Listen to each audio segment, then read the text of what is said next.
And welcome to King 5. I'm Greg Copeland. This is The Week, a look at what made headlines in our region, along with your weekend forecast. The FIFA World Cup arrived in Seattle this week, bringing fans from all around the world to the Emerald City. U.S. men's national team wrapped up their game against Australia with a 2-0 win over the Aussies. On Monday, Belgium and Egypt ended with a 1-1 tie.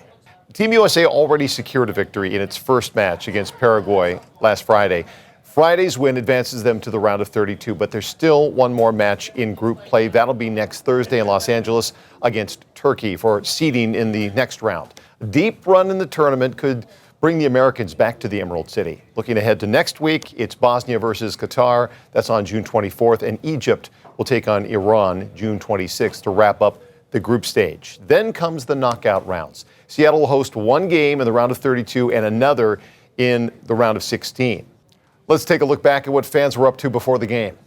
There's a lot of red, white, and blue here in downtown Seattle as fans get ready to march to Seattle Stadium. Thousands of fans showed up bright and early for what's been part tailgate, part Juneteenth celebration, and the official USA gathering at Pier 58 for the U.S. men's national team for fans.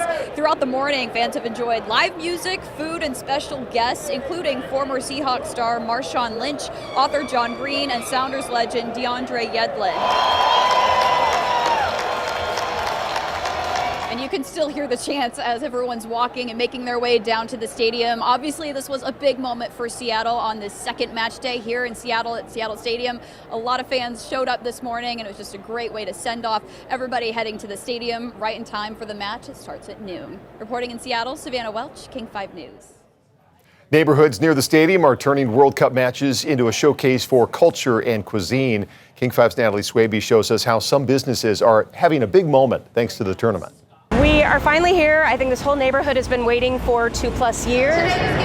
Pioneer Square rolls out its World Cup welcome mat, while business owners hope to cash in on the global frenzy. I already have. The past 4 days have been 4x business. I expect 6x today and probably 10x on Friday. The strategy, pull fans beyond the stadium gates and into neighborhoods just steps away. That line, right, is just 2 blocks over there, right? And that's the focus. But there's such a huge amount of culture and people and things just right here.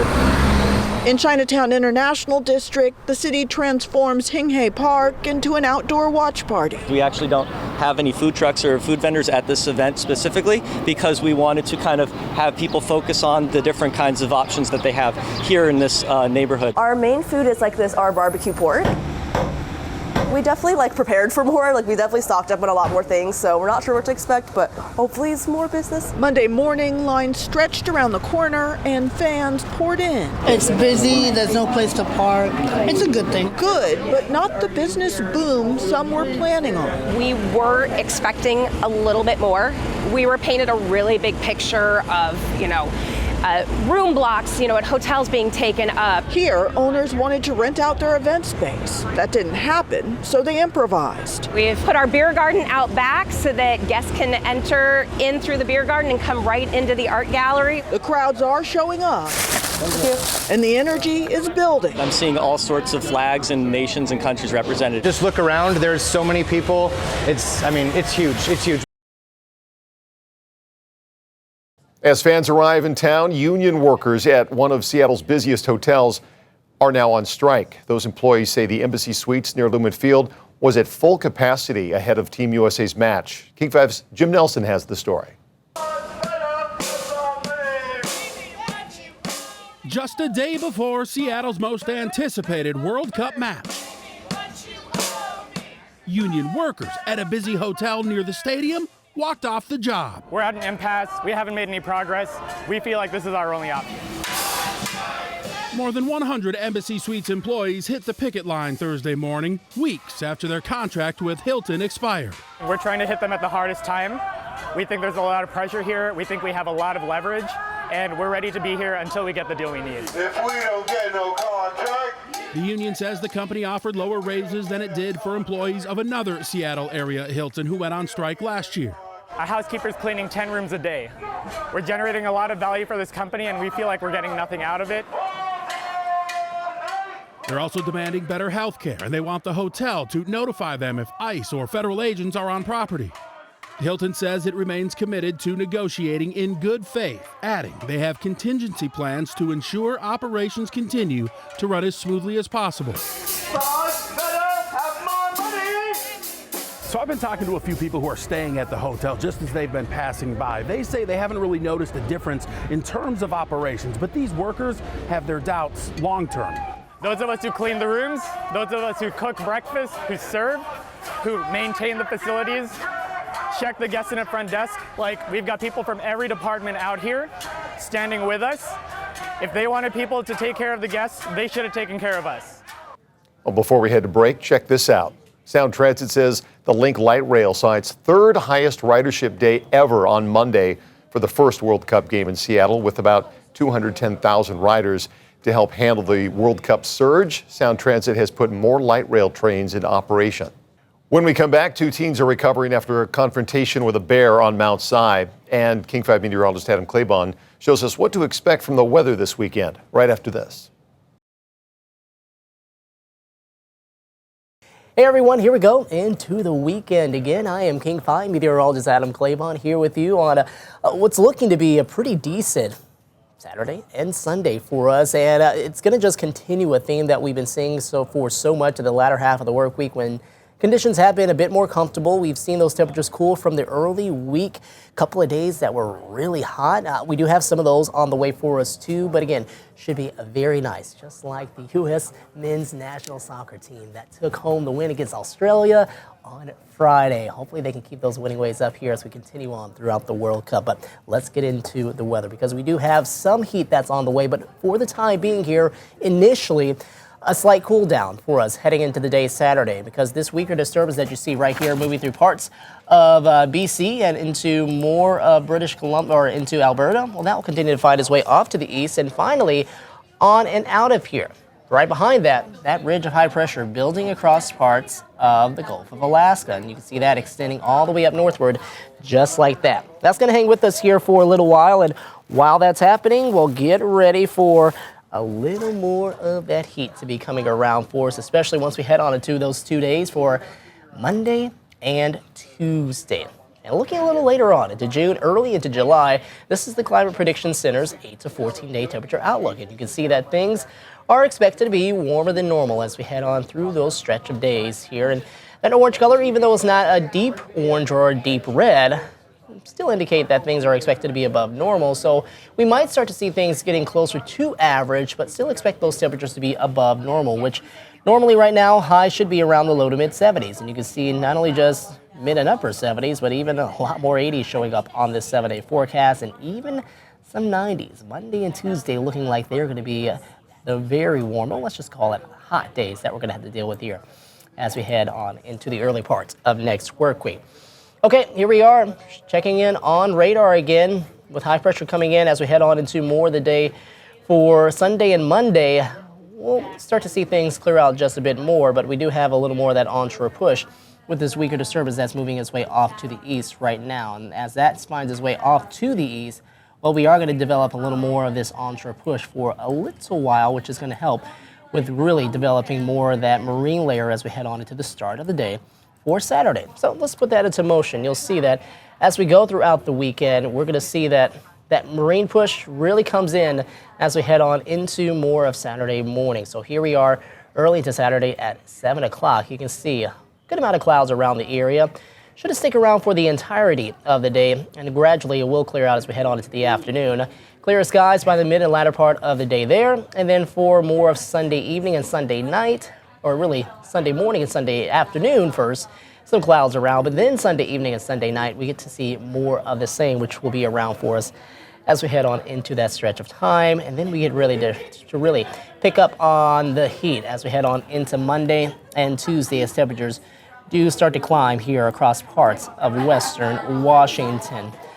First, though, let's get into what we're expecting with our temperatures over the weekend. We have a series against the Red Sox, and the Red Sox are coming to town, and we do expect that temperatures will be into more of the 70s on all 3 days. Now, initially here for more of the day on Saturday, it will be a bit cooler. we'll be back around the lower 70s. That first pitch is going to be at 7:10 p.m. Sunday, we're going to be more so in the mid 70s. Again, warming up a bit earlier into the day, but it should be a warmer day overall. Just a earlier start means that we are going to be noticing temperatures coming up a bit higher and won't be quite as warm as what we're expecting the afternoon numbers to be. All right, so again, checking out what's going to be ahead for us next few days. Really, the heat's going to be with us, and we expect to see temperatures which will top off more around those mid to upper 70s for the day on Saturday, and then getting back to around the 80-degree mark as we head on into the day for Sunday. And then behind that, I do expect Monday and Tuesday to be our really hot days as we get those highs up to around the 90-degree mark, staying just shy. Stick with us here because we might have to declare first alert days for either one or both of those days, especially heading into Tuesday, just to kind of give you guys a heads up and make sure that you're aware of the heat that's going to be coming in as we head on into that stretch of time. Going to be really going to really resemble what we had earlier on here into more of the week on Sunday and Monday when we had to deal with some of that heat that was coming around. And just a bit of an update for you. We have Father's Day on Sunday, and we have the first day of summer, which will officially kick off at 1:24 in the morning. So before many of us actually do wake up, summer will officially be in place. And that is going to be, I guess, less than a day away now from Saturday. More so, about a half a day left now as we head on into that time. All right, your lows heading into early into Saturday morning. We'll see those overnight lows drop down into more of the 40s in a few spots, so it's going to be a bit chilly out towards the coast, and then low 50s elsewhere. And your 7-day forecast looking like we're going to keep things relatively warm to just downright hot, heading on into Monday and Tuesday, and then cooling down just a bit more as we head into next Thursday and Friday. So another stretch of heat is going to be on the way, but it's not going to be around here over the weekend. So if you can, try to get out and enjoy the weather and enjoy your weekend, everyone. Let's go Team USA. Have a great and wonderful weekend, and we'll talk to you soon.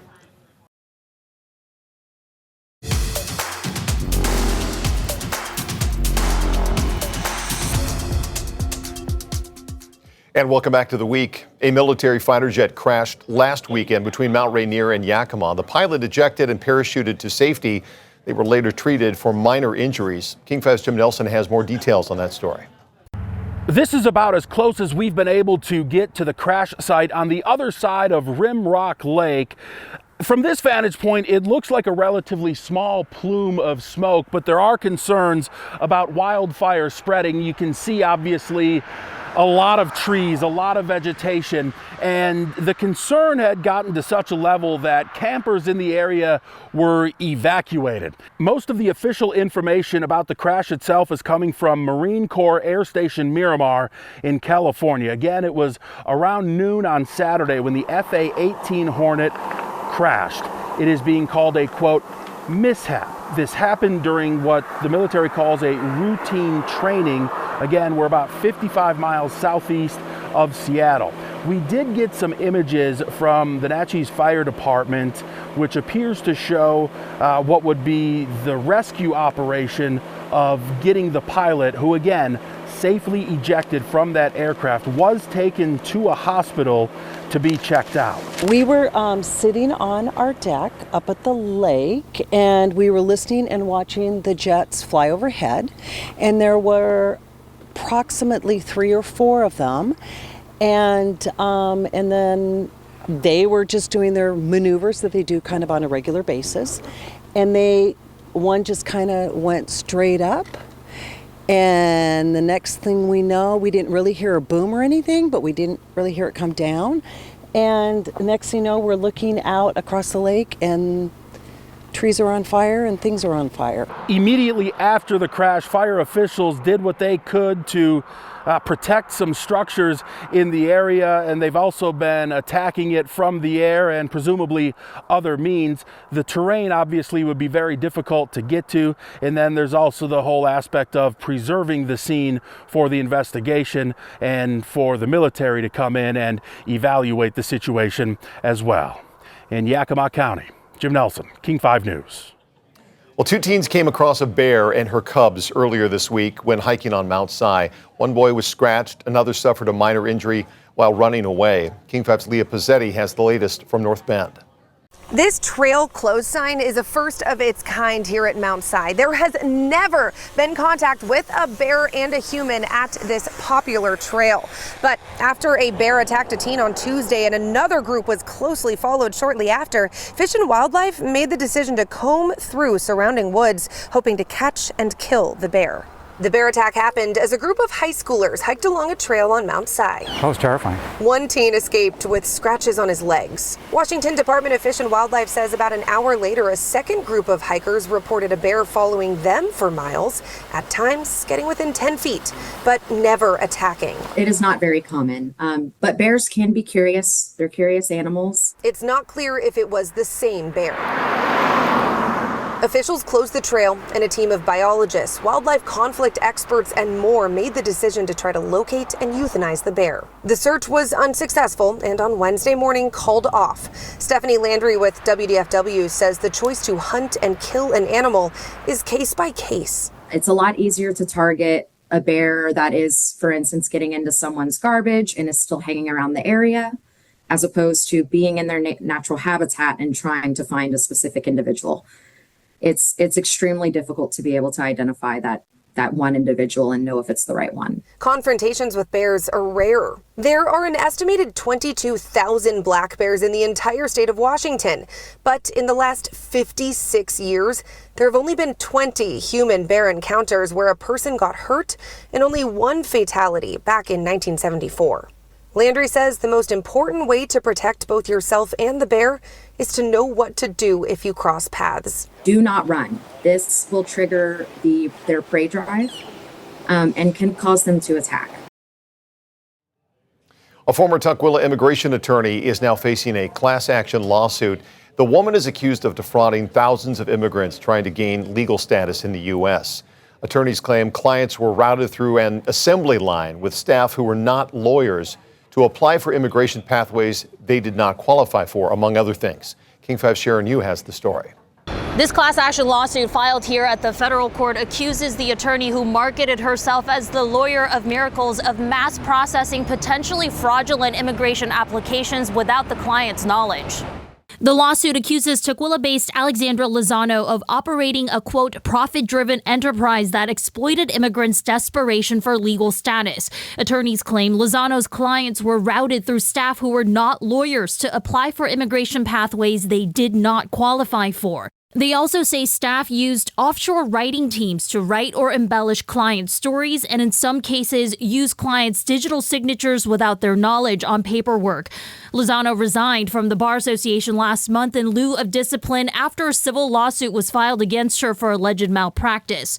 Her firm, Alexandra Lozano Immigration Law, later rebranded to Luz Legal, abruptly shut down its Tukwila office last week, leaving many of her former clients without answers outside its doors. I didn't know that. As for clients who trusted their immigration cases with Lozano, they were left looking not just for financial relief, but help in staying in the U.S. legally. Some of them with legitimate claims of surviving domestic abuse or human trafficking are now turning to nonprofits like the Northwest Immigrant Rights Project. Again, someone who is a survivor will be retelling their story, and that's traumatizing all over again.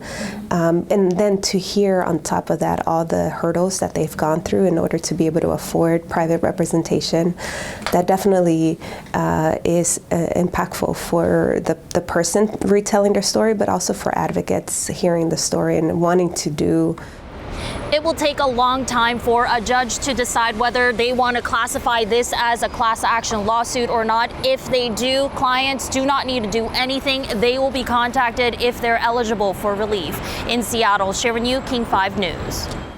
And finally, check this out. For the first time in Woodland Park Zoo's history, a gorilla gave birth via C-section.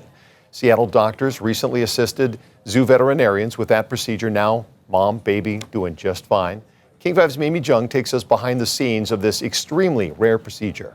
The team at Swedish First Hill helps bring more than 6,000 babies into the world every year. But this patient was one they never expected. No, never. A pregnant gorilla named Olympia. Never in my career did I think I would be doing this. For months, human doctors and zoo veterinarians monitored her just like any expectant mother with regular ultrasounds. Technically much more challenging to obtain the images, plus there's a lot of fur. But 5 days after her due date, doctors saw signs Olympia's baby was in distress, and the team made a decision never before made at Woodland Park Zoo: an emergency C-section on a gorilla. Everything has to be perfect the first time. If something doesn't go correctly for Olympia, the consequences could be devastating. It was a surgery they had performed countless times, but never like this. It is so thick. The dermal layer is just so thick. It would be like making an incision through a callus, right? There are so many similarities, but you cannot imagine how much bowel there is. But for Nurse Lily Pang, the most important part of her job didn't change. A patient is a patient to me. Even though she couldn't talk to us, still held her hand when she getting ready to do surgery. We still talk to her like we would talk to any patient. Inside the operating room, the team relied on years of training. And then came the moment they'd all been waiting for. Out comes the baby's body. Suzanne's applying pressure to the top of the uterus through the abdominal wall. They put the baby in my arms. You can tell that baby's under general anesthesia. This baby's not breathing. We got to move. Within moments, Dr. Andy Beckstrom had the baby breathing. But as a neonatologist, there was one thing he was used to hearing that never came. He was just looking around at me, not crying. And I had to look at the zookeepers and say, hey, again, first time doing this, is this expected? Are we expecting to have him cry, or is this a regular transition? And she looked at me and said, actually, they don't cry at birth, because in the wild, if a baby is born and they cry, that's going to attract a lot of predators. A delivery room first, and a rare collaboration between two types of caregivers. It was definitely fun to watch the neonatologist and the nurse extrapolating in real time to what they know with a human infant and apply that to a gorilla baby, and with such success. The first C-section in the zoo's history, delivering more than a baby gorilla, but a reminder of just how connected we are. The biological connectedness of our species is profound. And thanks for watching. We hope you enjoyed a look at the biggest stories of the week.